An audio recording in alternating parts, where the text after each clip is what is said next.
Are food memories holding you back from healing?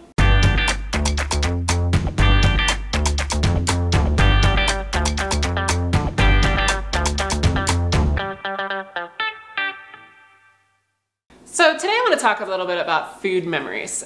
This is something I've really kind of struggled with for a long time, especially when I found out that I was celiac.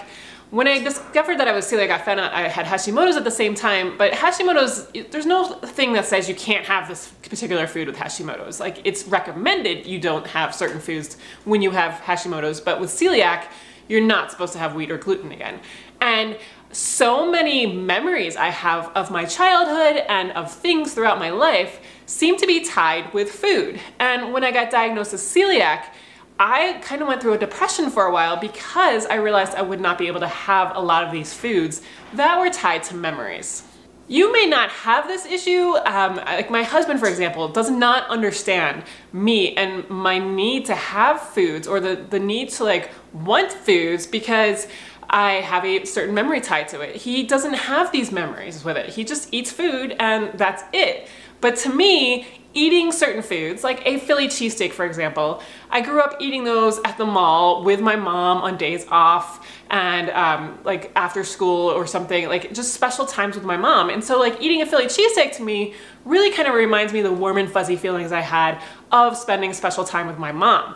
He doesn't have that. And so you may not have this and it may not be an issue for you, in which case you can go on to the next video.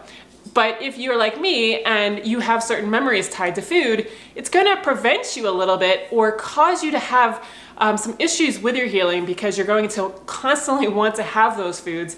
And no matter what things you do to prevent cravings, whether you stop sugar, whether you eat fats, whether you do all these things, you're gonna still want to have these foods because you're gonna want to recreate that warm, fuzzy feeling or whatever feeling it is that you're trying to recreate.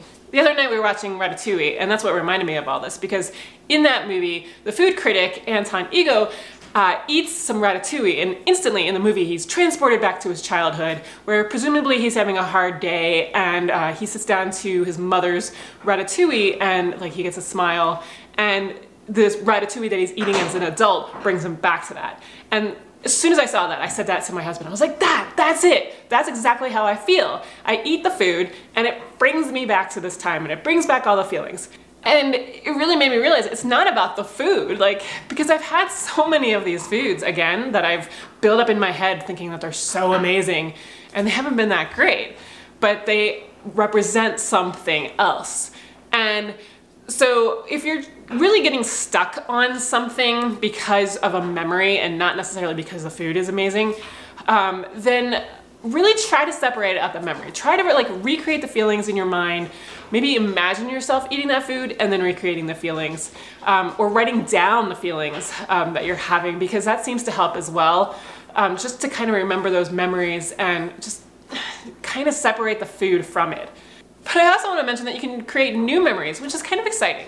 Like, I've been paleo for 7-ish years, and I've been gluten-free since I found out I was celiac for 5.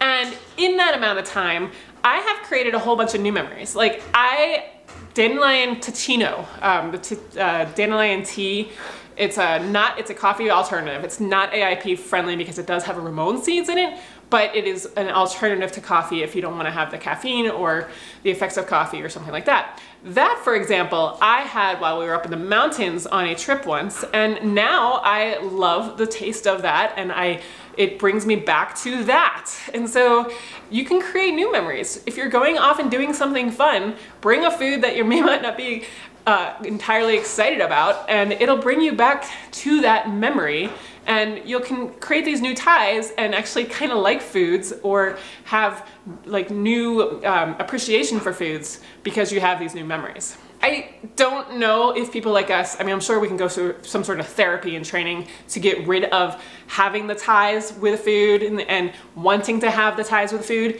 but to me, that's kind of half the fun of food. So I don't necessarily want to get rid of memories and food ties. I just want to recreate new ones and to make it so that way, like, healthy things and things that I want for my body that are gonna nourish me and make me feel great have great memories as well. And So in like the 7 years that I've been doing paleo, I've created so many new ones that many of the ones that I've had before are gone.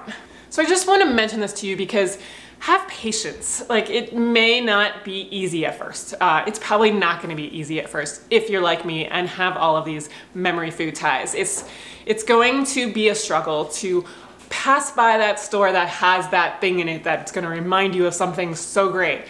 But just get by it and start trying to create new ones, and eventually you'll see that it's really not that big of a deal, and you'll have all of this whole new repertoire of great healthy foods that are gonna have many great memories for you.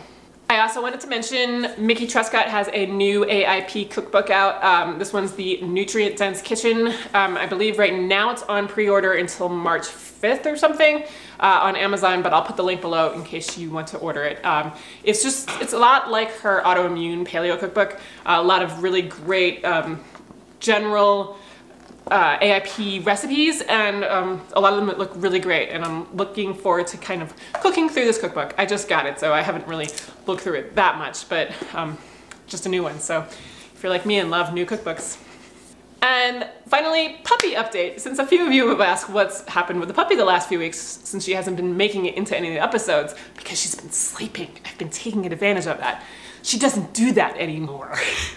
Seriously, she went from like doing the every other hour sleeping and up to up all day, yay! And I get nothing done and spend my entire day trying to tire her out, which is so much fun. No, really, she's been a lot of fun, but she's 12 weeks old now, and in that phase where you can see the wheels turning in her head, where she wants to try to figure out how to make as much trouble as possible in each room that she goes to. Like, we have a gate up so that she can't get upstairs, and she's figured out how to knock the gate over and run upstairs and torment the cat and eat the kids' stuffed animals and all that. And like, she was in the bathroom with me today, and you could see her looking at the toilet paper and being like, can I roll that down? And oh, look at the plunger, I'm gonna go lick that. And she's a handful. So I've been working a lot with her and trying to tire her out, and we're getting on longer walks, which is good for me because I need the exercise. And she's been doing a lot more sleeping through the night, which is good because I need to sleep. So there's trade-offs, but that's how she is. She's getting big, and she's still a puppy. So I know a couple of you wanted to hear that, so wanted to give you that update. And anyway, I will be back next week. I have an AIP flatbread recipe that I want to share with you, which has been great. I can make these gyros and all kinds of sandwiches and wraps with them. So I want to share that with you next week, and I will see you then.